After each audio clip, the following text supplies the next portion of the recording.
6장 19절에서 23절 성경을 찾으십시오. 19절에서 23절입니다. 다 찾으셨으면 아멘. 같이 읽겠습니다. 시작.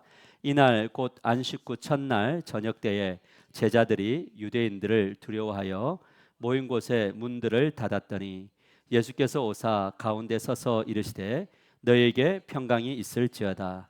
이 말씀을 하시고 손과 옆구리를 보이시니 제자들이 주를 보고 기뻐하더라. 예수께서 또 이르시되 너희에게 평강이 있을지어다. 아버지께서 나를 보내신 것 같이 나도 너희를 보내노라. 이 말씀을 하시고 그들을 향하여 숨을 내쉬며 이르시되 성령을 받으라. 너희가 누구의 죄든지 사하면 사하여질 것이요 누구의 죄든지 그대로 두면 그대로 있으리라 하시니라. 아멘. 우리 옆 사람과 인사할까요? 당신을 위한 부활입니다. 자, 우리 가슴에 손을 얹고 믿음으로 나를 위한 부활입니다. 다시 한번 나를 살리신 부활입니다. 다시 한번 나로부터 가정과 교회와 세상이 부활을 경험하게 되기를 원합니다. 할렐루야. 오늘 이 부활의 기쁨과 부활의 의미를 함께 나누고 삶 속에 살아내시는 여러분 되시기를 축복합니다. 우리의 삶 가운데, 우리 살아가는 여정 가운데 다양한 발자국들이 있습니다. 우리 화면을 보여주시면 사람들마다 자신들의 발자국을 이렇게 내면서 걸어가더라고요. 근데 어떤 사람들은 저렇게 자기가 발자국이 되는 사람들이 있는가 하면 어떤 사람들은 누군가가 만들어준, 이 세상이 만들어준 발자국에 자기 발을 포개어서 걸어가는 사람들이 있습니다. 여러분, 이 세상이 제시하는 발자국은 굉장히 강력합니다. 세상은 우리들에게 뭐냐면 성공이라고 하는 발자국을 따라가라, 높이 올라가라. 어떤 사람들에게는 물질이라는 것을 따라서 발자국을 걸어가라, 더 많이 가져라. 어떤 사람은 인생 살아보니까 별것 없더라, 쾌락 즐겨라. 즐거움의 발걸음, 발자국을 제시해줘요. 그리고 그 발자국을 따라가다 보면 굉장한 즐거움이 있기도 해요. 근데 어떤 사람들에게는 야, 누군가에 눌려 살지 말아라, 권력을 가져라, 지배해라. 그래서 우리 저 국회에 가보면 저 세상이 제시한 이 권력의 발자국을 따라서 막 엄청나게 왔다 갔다 하는 분들이 많고요. 상대주의, 이 땅에 정답은 없다. 네가 하는 모든 발자국이 너의 인생의 발자국이야. 발자국은 너가 내. 누구 따라가지 마 하면서 스스로 발자국을 만들어가라고 하는 이야기도 있고, 어떤 쪽에는 정치라고 하는 발자국을 양쪽에 세 개의 발자국을 냈는데, 야, 발자국은 좌측으로 가는 발자국이 있어, 우측으로 가는 발자국이 있어, 중도의 발자국이 있어. 그때마다 널뛰기 하면서 걸어가라고 하는 세상이 제시하는 발자국이 있다는 거죠.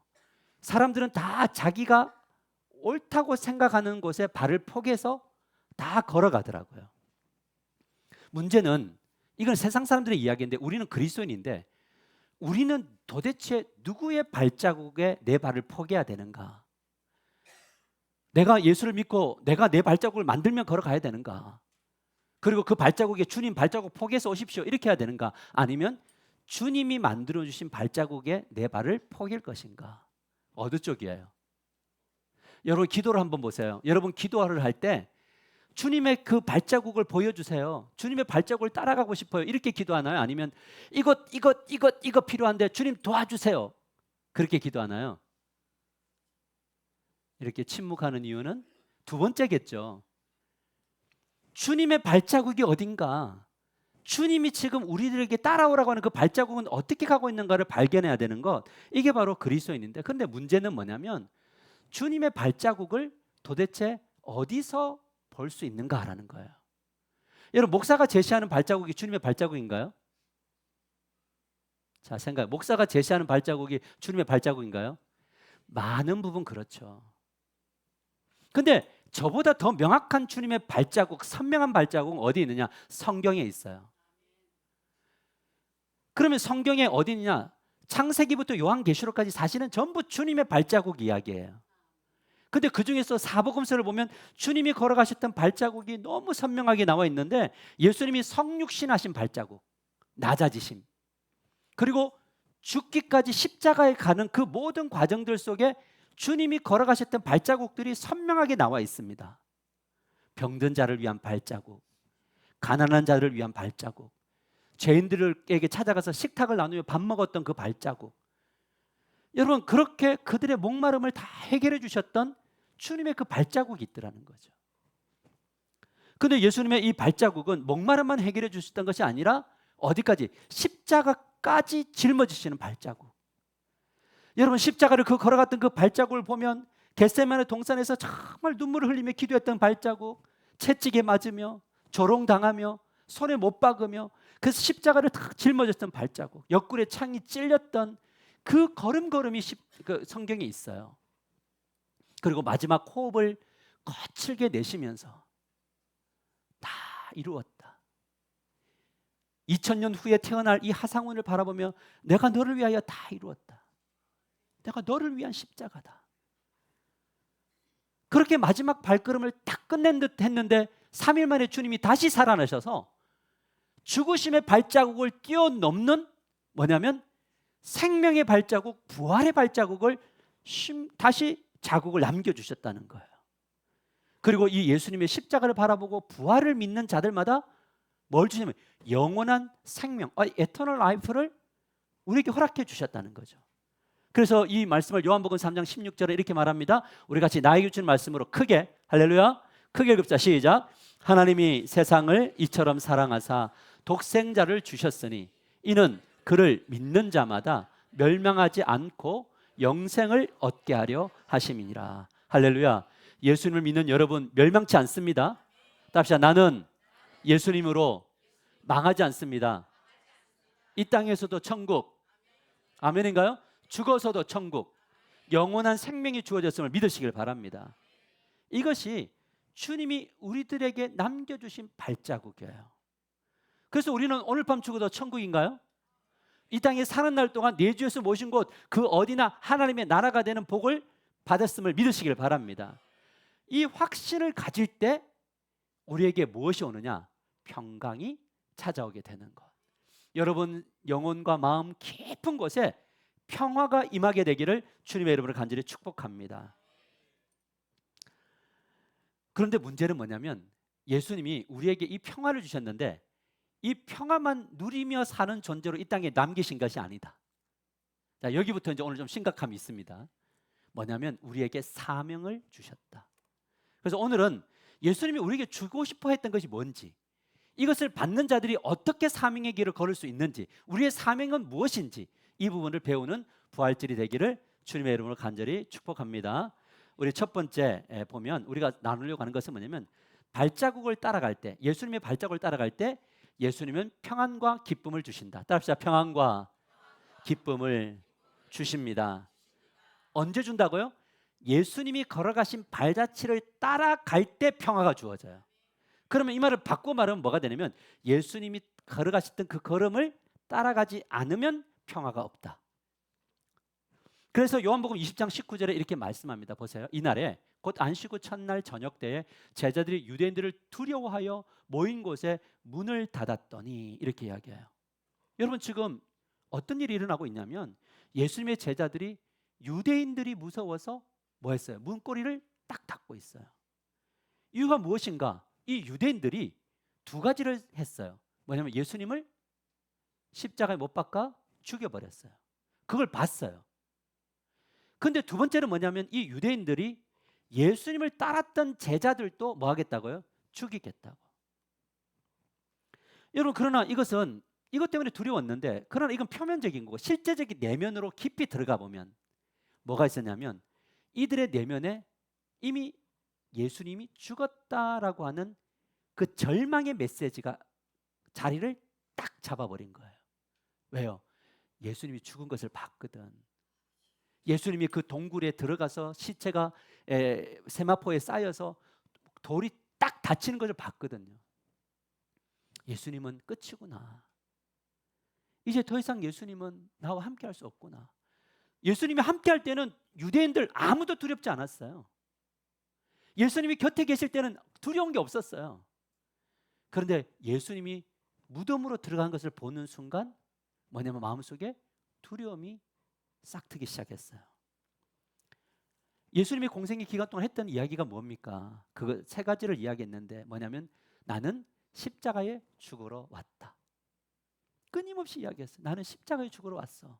나 죽을 거야. 그런데 제자들아 슬퍼하지 말아라. 나는 3일 만에 부활한다.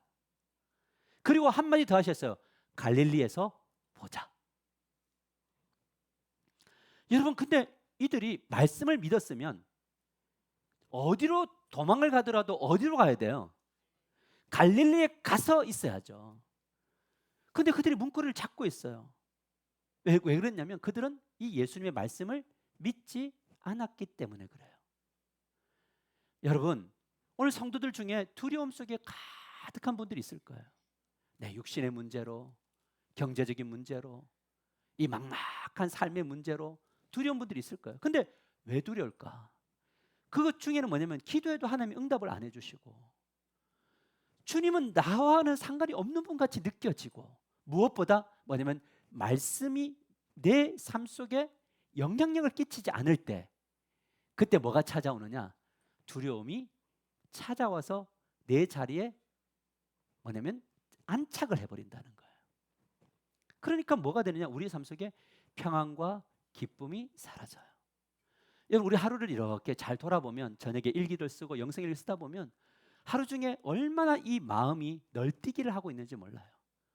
기뻤다가 확신이 들었다가 불안했다가 어떻게 보면 약간 좀 이중인격자처럼 다중인격자처럼 막 날뛰는 거예요. 그런데 이 모든 이 불안한 것들을 언제 잠재워지느냐면 바로 주의 말씀이 나를 딱 건드릴 때 그리고 하나님 여기 계시다 라는 마음이 딱 들 때 그때 뭐가 사라지느냐? 회복되느냐? 우리의 두려움이 사라지고 기쁨이 회복되는 거죠.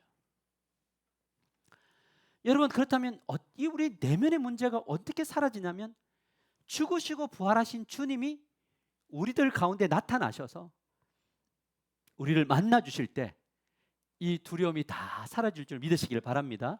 그 내용이 요한복음 20장 19절 20절에 나오는데요. 나에게 주신 말씀으로 같이 크게 읽읍시다. 시작. 예수께서 오사 가운데 서서 이르시되 너희에게 평강이 있을지어다. 이 말씀을 하시고 손과 옆구리를 보이시니 제자들이 주를 보고 기뻐하더라. 여러분 주님을 부활하신 주님이 딱 찾아오셔서 만나 주시니까 뭐가 사라지게 되면 두려움이 사라지는데 왜 사라졌느냐? 주님이 이걸 선포하세요. 평안이 있을지어다. 주님은요 우리들에게 뭘 주시는 분이냐? 늘 평안 주시는 분이에요. 이 평안을 주시기 위해서 뭐냐면 옆구리도 만지게 하시고 손도 만지게 하시고 그래서 믿음을 주세요. 그러니까 평안도 주시며 믿음도 주시니 우리의 삶 속에 뭐가 회복된다? 기쁨이 회복된다는 거예요. 그러니까 이 두려움은 누가 주는 거냐? 두려움은 사단이 주는 거예요. 두려움은 늘 우리에게 뭐라고 이야기하면 예수님은 너를 사랑하지 않아. 야, 너가 이때로 하는데 주님이 옆에 있겠니? 주님은 너와 함께 하잖아. 너 기도해도 소용없어. 이 환경을 봐. 이거는 네가 해결할 문제야. 그렇다 보니까 뭐가 되냐면 온통 두려운 것들 뿐이에요. 여러분 가정도 두려운 것 뿐인가요? 우리의 삶의 현장도 두렵고 우리 노년도 생각해보면 두려운 것 뿐이에요. 왜 그런 줄 아세요? 거기에 사단이 통치가 들어가면 두려움이 오는데 지금 제자들이 사단의 포로가 되어서 문고리 꽉 잡고 두려움에 가득 차 있을 때 주님이 딱 나타나셔서 먼저 나타나셔서 제일 먼저 주신 게 뭡니까? 평강이 있을지어다 라는 거예요. 그리고 난 다음에 뭘 주시느냐? 사명을 부여하세요. 여러분 무엇을 말하는 거냐면 우리가 사명을 감당하는 것보다 더 우선돼야 될 게 있어요. 그게 바로 뭐냐면 내 마음에 주의 말씀이 믿어지고 주님이 나를 사랑하시고 주님이 여기 계시고 주님이 나와 붙들고 계신다고 하는 이 믿음과 뭐가 샬롬이 내 마음 안에 들어오는 것이 사명 감당하는 것보다 훨씬 더 중요합니다. 왜냐하면 두려움이 있으면 사명을 감당할 수가 없어요. 그래서 이 기드온과 300용사의 이야기를 봐도요. 전쟁을 할 때 22,000명이 와도 다 내보내고 어떤 사람 두렵고 떠는 사람들은 다 내보내요. 왜? 두려움이 확산되면 공동체가 다 죽어요. 여러분 집에 가장이 두려움에 사로잡히면 가정 다 죽어요. 교회에 목사가 두려움에 빠지면 성도들 다 죽어요. 우리 리더십들이 두려움에 빠지면 성도들은 다 죽어요. 두려움을 가지고는 사명을 감당할 수가 없단 말이에요. 그래서 주님이 제일 먼저 하시는 것이 무엇이냐면 찾아오셔서 제일 먼저 우리에게 매주마다 주고 싶은 게 뭐냐? 그래서 바로 평강과 기쁨을 회복하기를 원하신 줄 믿으시기를 바랍니다. 이 평강과 기쁨이 하려면 우리 안에 있는 죄가 다 물러나고 그 안에 주님이 통치하셔야 돼요. 그래서 이런 사람들은 우리에게 이렇게 기도하죠. 매일매일 제자들에게 찾아오신 예수님, 나에게도 찾아와 주십시오. 할렐루야. 제자들을 만나 주실 주님, 나도 만나 주십시오. 어떤 방식으로든 주님 살아계심을 저에게 확신시켜 주십시오. 그리고 저에게 평강과 믿음과 기쁨을 회복하게 하여 주시옵소서. 그래서 우리는 선포하며 걸어가는 겁니다. 두려움아 물러갈지어다. 답시다. 두려움아 물러갈지어다. 다시 한 번 더. 두려움아 물러갈지어다. 이거를 입으로 뭐냐면 선포해 버려야 돼요. 내 영혼아 내가 어찌하여 낭망하느냐, 어찌하여 두려워하느냐, 선포하십시오. 그럴 때 기쁨이 회복되는 거죠. 자, 그러면 이것이 바로 뭐냐면 예수님의 발자취를 따라 내 발을 포개며 걸어갈 때 주어지는 은혜다. 할렐루야. 그리고 이제 평강이 임하면 그때 두 번째로 이제 주님이 뭘 주시느냐? 발자국을 따라갈 때 두 번째로 예수님은 사명을 주십니다. 할렐루야. 답시다. 예수님은 사명을 주십니다. 우리 요한복음 20장 21절 같이 읽겠습니다. 시작. 예수께서 또 이르시되 너희에게 평강이 있을지어다. 아버지께서 나를 보내신 것 같이 나도 너희를 보내노라. 자, 앞에도 평강을 선포했나요? 또 기쁨이 있었나요? 근데 다시 사명을 부여하시기 전에 또 다시 한번 뭘 선포하세요? 평강이 있을지어다. 무슨 말이냐면 기쁨은 금방 사라져요. 여러분, 중요한 게 뭐냐면 기쁨을 만끽하는 게 중요한 게 아니라 기쁨도 만끽하되 뭘 중요해? 기쁨을 유지하기 위해서 뭐가 필요하냐? 또 평강이 필요해요. 그러면 기쁜 날 뭘 사모해야 됩니까? 주님, 나에게 평강을 주십시오. 근데 이런 기도하면 주님이 이야기를 하세요. 내가 너에게 평강을 주면 뭐 할 거니? 평강의 목적이 뭐야? 너 인생 잘 되고 싶지, 기쁘고 싶고 즐겁고 싶고 문제 없고 싶고 집만 돌아봐도 기쁘고 교회를 생각해도 기쁘고 삶 현재 생각해도 막 기쁘고 싶지. 근데 그 기쁨의 목적이 뭐니? 라는 거예요. 야, 너 통장 보면서 되게 기뻐하고 싶지? 아멘 해야죠. 통장 보면서 막 기뻐하고 싶잖아요. 막 동그라미가 늘어가는 걸 보기. 근데 왜 기쁘고 평강에 누리고 싶니? 라고 할 때 주님은 이 소리를 듣고 싶어요. 뭐라고 하냐면 20장 21절에 보면 아버지께서 나를 보내신 것 같이 나도 너희를 보내노라 라는 거예요. 여러분, 구원받은 사람은 평강을 받아서 뭐냐면 하나님이 예수님을 이 땅에 보내신 것처럼 나도 너희를 세상 속으로 보낸다. 이게 뭐 보낸다는 단어가 현재형이에요. 그러니까 이 글을 읽고 있고 이 말씀을 받아들인 여러분에게 이 부활절날 여러분에게 선포합니다. 평강이 있을지어다. 근데 아버지께서 나를 보내신 것처럼 나도 너희를 보낼 거다. 세상으로 보낼 거야. 땅으로 보낼 거야. 이야기를 하시는 거죠. 그렇다면 예수님께서 제자들에게 세상으로 보내신 이유가 뭐냐면 사명 감당인데 어떤 사명이냐면 이 사명이에요. 낮아짐과 섬김, 십자가적 희생, 진리를 전함, 그리고 하나님과 완전한 연합을 이루는 통로가 되도록 나를 보내신 거죠. 그래서 우리는 남을 항상 나보다 낮게 여겨야 되고, 그리고 섬길 것이 무엇인가를 기도하고, 그 기도 속에서 하나님 저 이 문제 해결해 주시고 이 문제 해결해 주시고 제게 샬롬을 주십시오라고 할 때 그 샬롬의 요구 속에 주님이 요구하는 것가 뭐냐면 그럼 너는 사명을 어떻게 감당할래? 사명을 어떻게 감당할래? 어떻게 낮아질래? 어떻게 섬길래? 어떻게 너에게 주어진 십자가를 지고 희생할래? 그리고 그들에게 진리를 선포할래? 그래서 너와 함께하는 모든 사람들이 어떻게 하면 하나님과 연합하게 할래? 이게 사명의 최종적인 목적이란 말이에요. 여러분, 나를 통해서 누군가가 하나님을 만나는 이것이요 가장 큰 사명의 열매인 줄 믿으시길 바랍니다. 그래서 우리는 항상 기도하는 거예요. 나를 통해서 누군가가 하나님과 연합되게 하소서.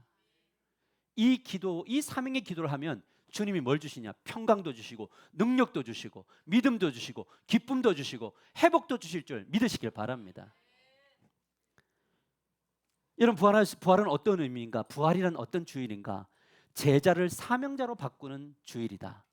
답시다. 부활절은 사명자가 되는 시간이다. 할렐루야. 온 교회들이 찬양을 해요. 주님이 나를 위해 죽으셨고 부활하셔서 나는 오늘 밤 죽어도 천국이래요. 근데 사명 이야기만 나오면 다 도망을 가요. 사명 감당하러 가면 나는 옛날에 사명 감당 많이 했대요. 근데 사명은 보내는 것은 현재형. 매일매일이 사명이에요. 그런데 예수님을 보면 이 사명이 뭐냐? 여러분, 사명이 뭘까요? 이 사명은 바로 사람이 곧 사명이에요. 따라합시다. 사람이 사명입니다. 우리 옆 사람과 인사합시다. 당신이 나의 사명입니다. 아멘. 당신이 나의 사명이에요. 여러분들이 저의 사명이라고요. 목자 목녀들에게는 목원들이 사명이고 우리 권사님들에게는 우리 모든 식구들이 다 사명이에요. 우리 장로님들에게 사명은 성도들이에요. 여러분, 그래서 예수님은 이 땅에 오셔서 의로운 자든 의로운 자의 친구가 되셨고 죄인들의 친구가 되셨어요.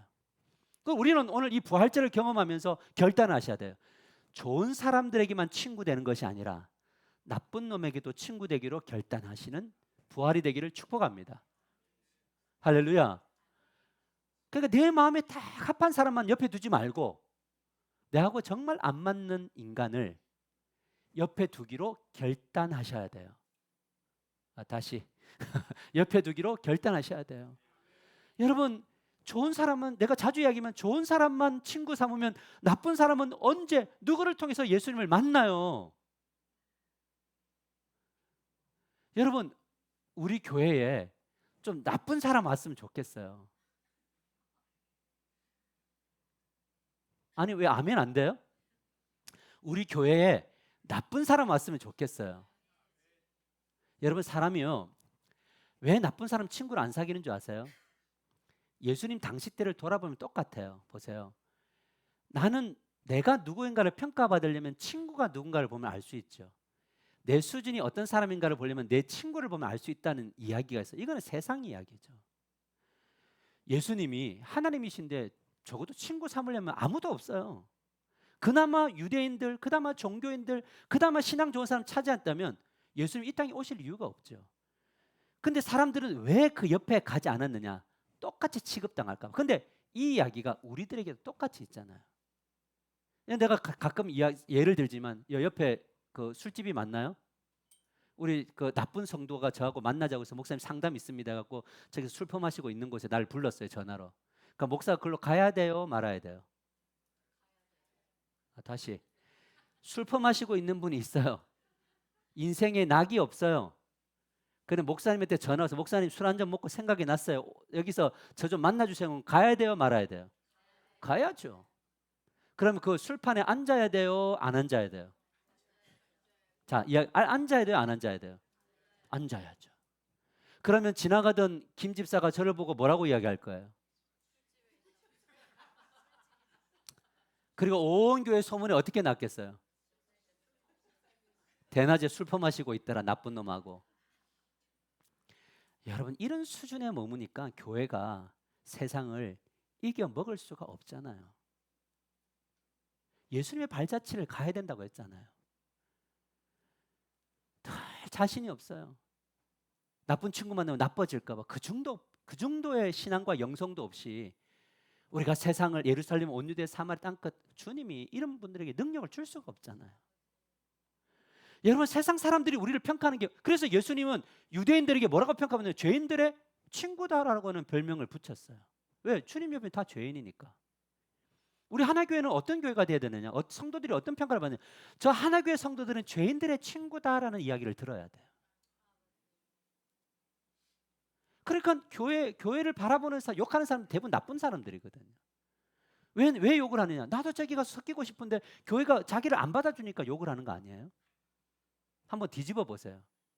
그렇잖아요. 나도 저기 가서 같이 있고 싶은데 술 끊고 오라 그러고 담배 끊고 오라 그러고 뭐 다 죄 있는 거 끊고 오라 그러고 그러면은 교회 누가 와서 구원을 받아요? 여러분, 이 교회 올 때 다 끊고 오셨어요? 지금도 하고 있으면서 예수 믿고 있잖아요. 아닌 척하면서. 집에 가면 당금주 막 널려 있고 반씩 먹은 거 다 있고 아닌 척하고 어쩌나 여러분이나 다 비슷하게 살아가는데 우리가 교회 다닌다는 이유로 우리는 죄인들의 친구가 되려고 하지를 않아요. 그러니까 교회는 점점 더 이 빈자리가 훨씬 더 많아지는 거예요. 여러분 제자들에게 부여한 사명은 우리에게 주어졌는데 뭐냐면 우리에게도 주어졌는데 요한복음 20장 21절 우리에게 주신 말씀으로 가져봅시다. 시작. 예수께서 또 이르시되 너희에게 평강이 있을지어다. 아버지께서 나를 보내신 것 같이 나도 너희를 보내노라. 여러분 어디로? 사람에게로 보내는 이 사명이 저와 여러분에게 있게 되기를 축복합니다. 우리가 사업이 왜 잘 돼야 되냐? 사람 살리려고요. 우리 자녀들이 왜 성공해야 되냐? 사람 살리려고요. 우리가 왜 회복되어야 되냐? 사람 살리려고요. 이거 말고 뭐가 있어요? 거기에 뭐가 있느냐? 최고의 기쁨이에요. 주님이 다 이루었다 할 때 뭘 이루셨어요? 죽으셨는데.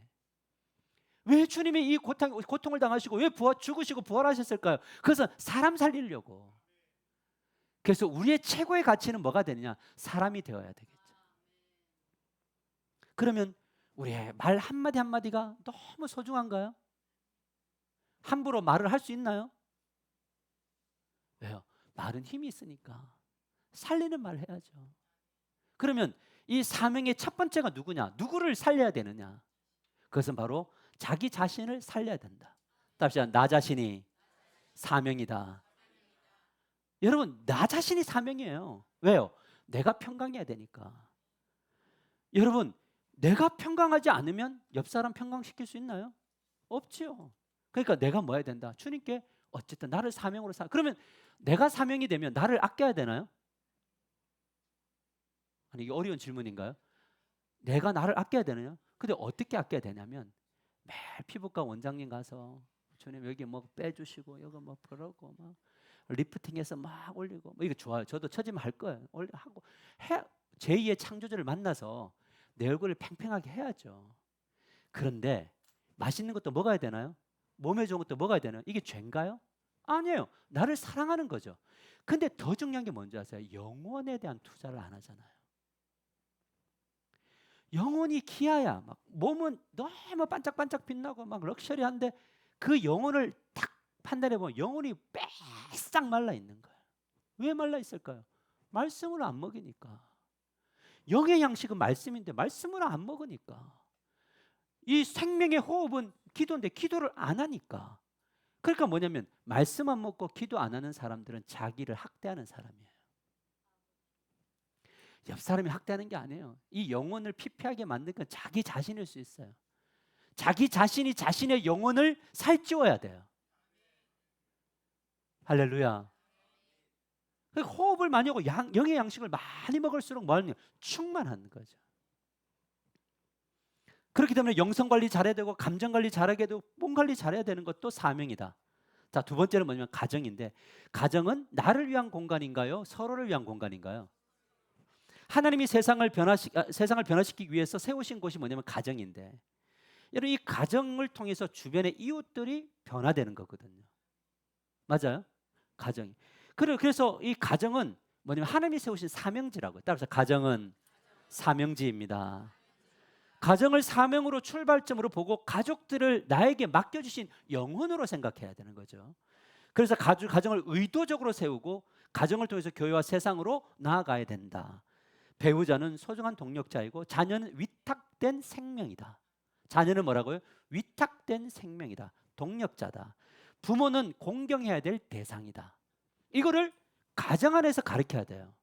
저는 자주 이야기하지만 자녀들이 부모를 공경하는 것을 엎드려 절 받으셔야 돼요. 가슴에 손을 얹고 부활절 날 엎드려 절 받기로 결단합니다. 엎드려 절 받으세요. 요구하세요. 그러려면 부모가 자녀들을 위하여 기도하고 말씀대로 가르쳐야 돼요. 요구하셔야 돼요. 왜요? 자녀들이 그래야 하나님 안에서 사명을 감당하는 자로 성장하기 때문에 그래요. 여러분 이미 독립했는데 지금도 다 해주는 거 안 됩니다. 왜 안 하세요? 가끔 자녀 봐달라 그러면 열심히 봐주시대. 때 힘들면은 네가 봐 아니면 이렇게 하셔서 자기를 또한 섬기는 것들도 배워. 도구로 부모를 도구화 시키면 안 된다 이 말인 거예요.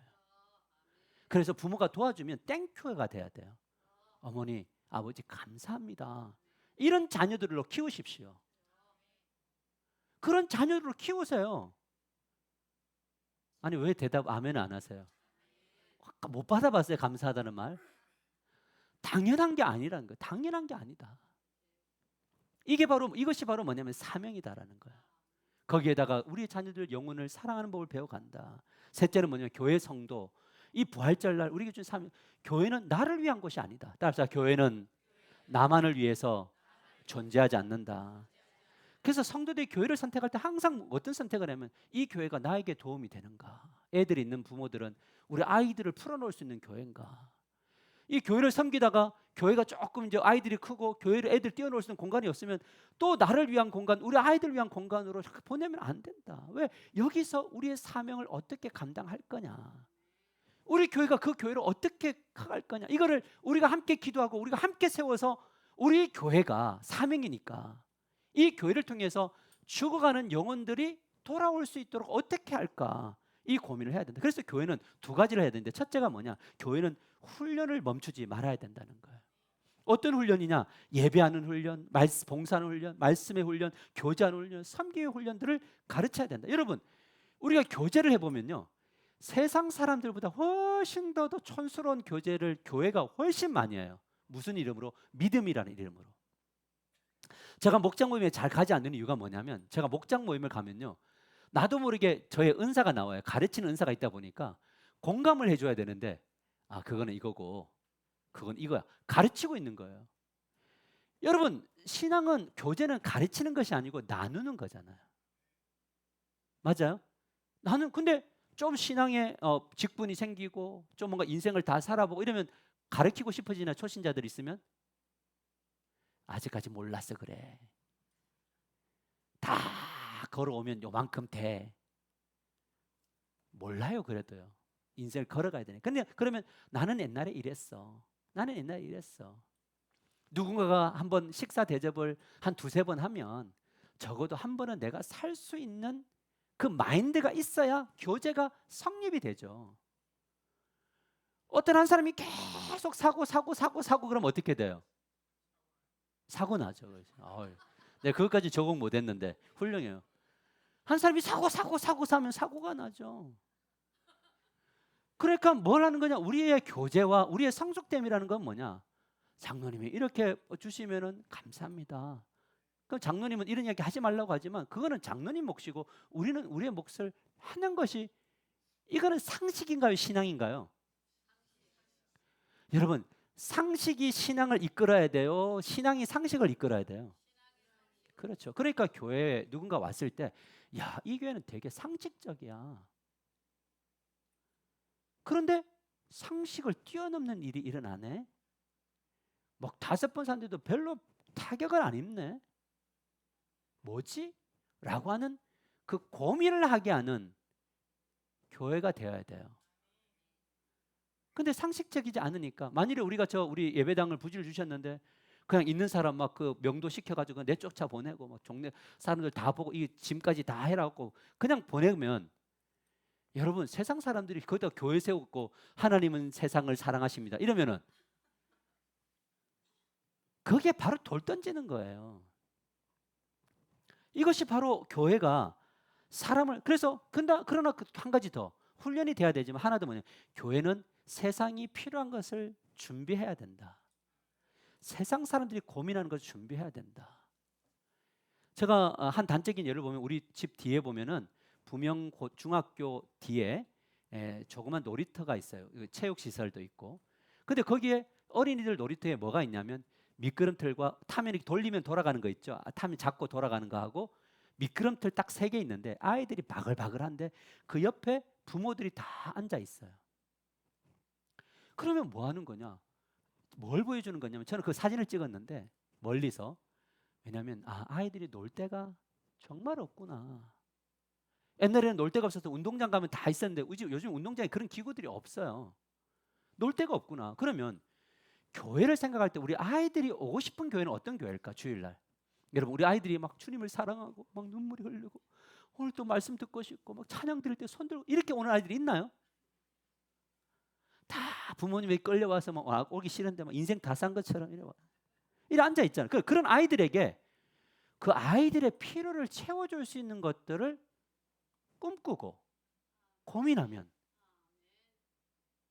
여러분 만일에 우리 예배당 그 어딘가에 막 인형 뽑기도 있고, 그다음에 게임기도 있고, 뭐 농구도 이렇게 던지면 막 점수 나오는 것도 있고, 그러다가 예배 시간 되면 딱 끄고, 그러면 아이들이 교회를 오고 싶을까요? 안 오고 싶을까요? 여름 되면 애들 막 물놀이도 하고 마음껏 물총 쏘고 뛰어도 옆에 방해받지 않는 그런 어떤 플레이그라운드를 만들어주면 오고 싶을까요? 안 오고 싶을까요? 오고 싶겠죠. 우리 세상 사람들이 그들의 니즈가 뭔지, 그거는 뭐냐면 빵을 줬지만 이 빵의 목적은 빵에 있지 않고 이 빵을 통해서 누구를 만나는 거냐면 하나님과 연합됨에 있는 거 아닌가요? 그러면 우리에게 이런 땅을 주시고 어떤 환경을 주시고, 우리는 이 꿈을 목사만 꿔야 되나요? 감독이 꿔야 되나요? 분명히 이런 분도 있을 거예요. 나중에 예배당 짓고 나면 목사님 이거는 이렇게 했어야 된 거고 저렇게, 이런 말 할 거예요. 그런 말 하면 제가 빨길래 치킨 입을 이렇게 물을 거예요. 꼭꼭 물을 거예요. 평소에 같이 나누고 그런 비전을 위해서 우리는 기도하는 거죠. 주님, 이걸 하려고 하는데 돈이 없어요. 이걸 하려고 하는데 자원이 없어요. 주님, 그래서 하나님 저에게 능력 주시고 저에게 어떻게 하면 이 경영을 잘해서 이거를 할 수 있도록 저에게 뭐 사업을 복 주시든 어떤 복 주시든지 이런 일들 해야 되겠죠. 우리 청년들 결혼해야 되죠. 우리 형제들 결혼해야 되죠. 안 해야 돼요? 다 결혼시켰네. 우리 아들 결혼해야 돼요.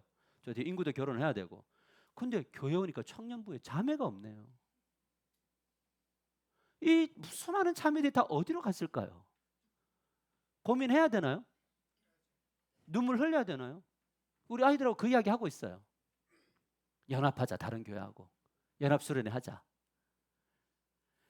우리가 어떤 일들이 안 된다 이게 아니라 부활의 사명이 교회 공동체면 지금 잘 되는 교회는 어떤 교회일까? 도대체 어떤 교회는 그렇게 사람들이 몰리고 어떤 교회는 안 올까? 이 고민을 저만 하는 게 아니라 우리 모두가, 그래서 지난 정사 기념 예배 때 저에게 주셨던 마음이 악착같이 좀 해야 된다는 마음을 주셨거든요. 악착같이. 우리 교회는 너무 착하고 너무 순종적이에요. 목사가 이거 하자 그러면 네 해요. 근데 그 다음에 없어. 근데 여러분, 교회는 착하면 안 돼요. 교회는 악착 같아야 돼요. 어떻게 악착 같아야 되냐? 사람을 세우는 일에 악착 같아야 돼요. 누가 왔다가 갔는데도 저한테 물어보는 사람이 없어요. 목사님, 저번에 그 청년 하나 애들 데리고 2명 데리고 왔는데 왜 없죠? 어디 갔어요? 아무도 안 물어봐요. 주님이 우리 교회를 보실 때 부활절날 사람이 소명인데 누가 오든 안 오든 내 목장의 식구들한테는 관심 가지고 다른 쪽에는 관심 안 가지면 하나님이 이곳에 양을 맡길 때 양을 돌보지 않는데, 그래, 이거는 저에게 지금 하고 있는 이야기예요. 주님께 맡긴다는 핑계로, 주님이 알아서 하겠다는 핑계로 나는 내 할만 합니다가 아니라, 주님이 걸어갔던 발자취 보면 주님이 악착같이 영혼을 구원하기에 뭐 지냐면 십자가 지으시고 사망 권세를 이기시고 부활하셨잖아요. 그러면 우리의 자녀들이 신앙이 없으면 악착같이 기도해야 되나요? 끈질기게 기도해야 되나요?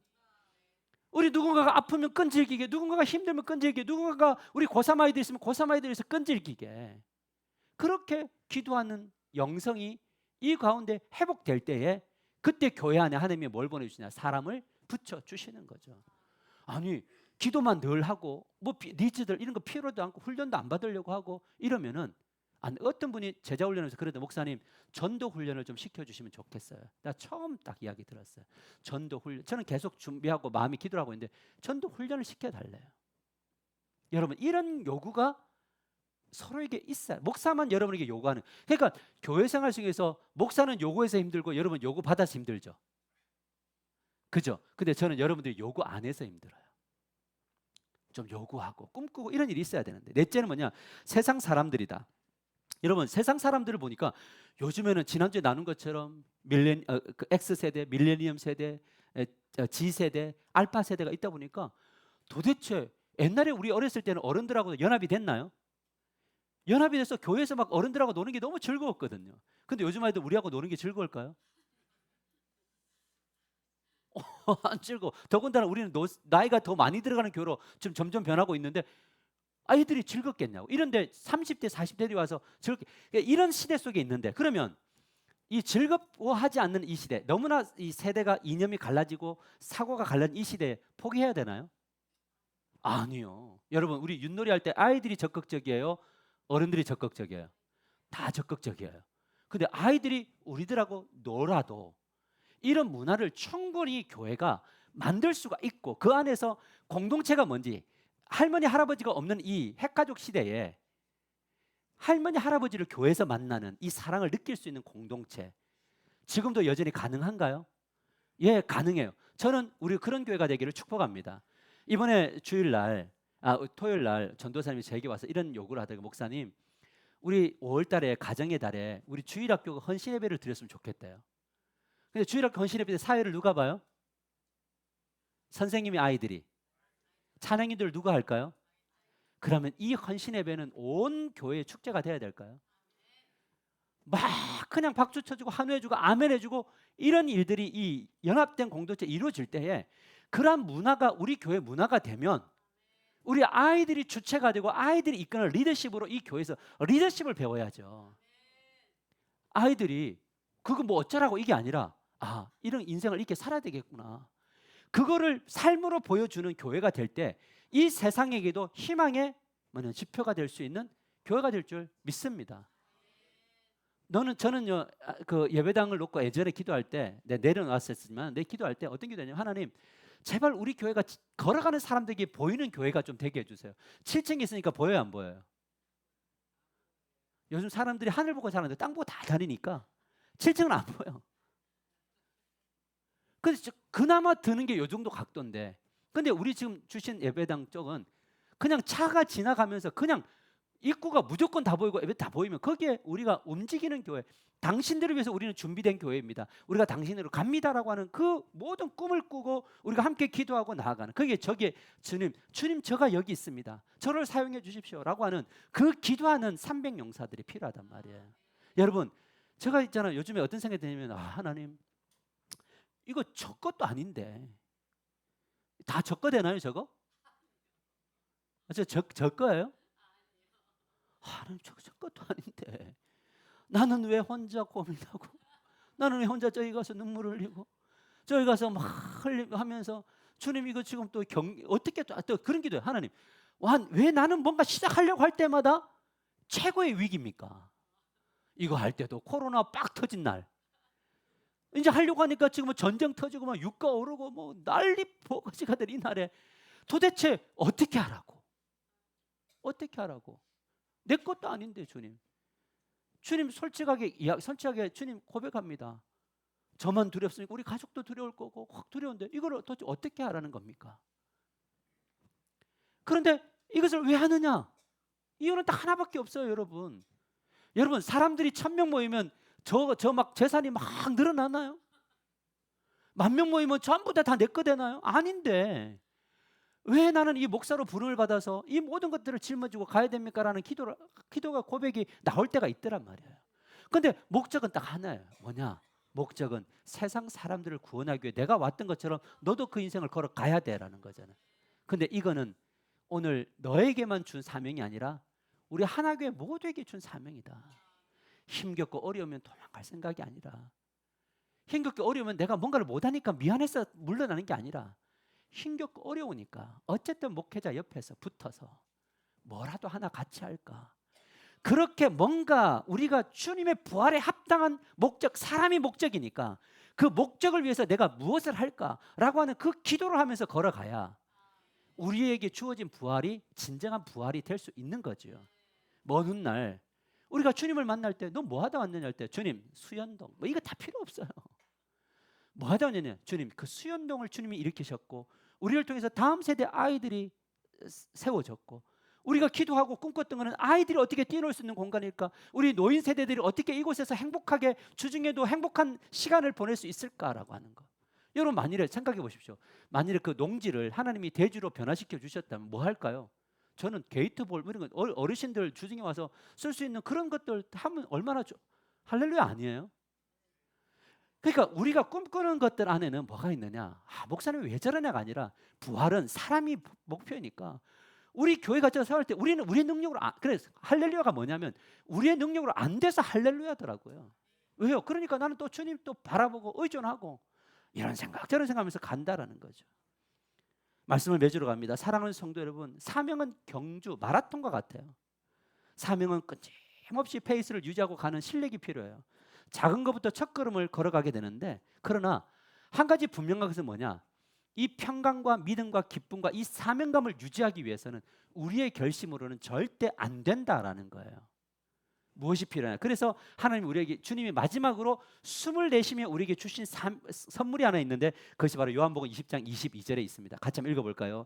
시작. 이 말씀을 하시고 그들을 향하사 숨을 내쉬며 이르시되 성령을 받아라. 할렐루야. 우리 안에 뭐가 있어요? 성령이 있어요. 이 성령님은 엄청난 분이세요. 하나님 여기 계십니다.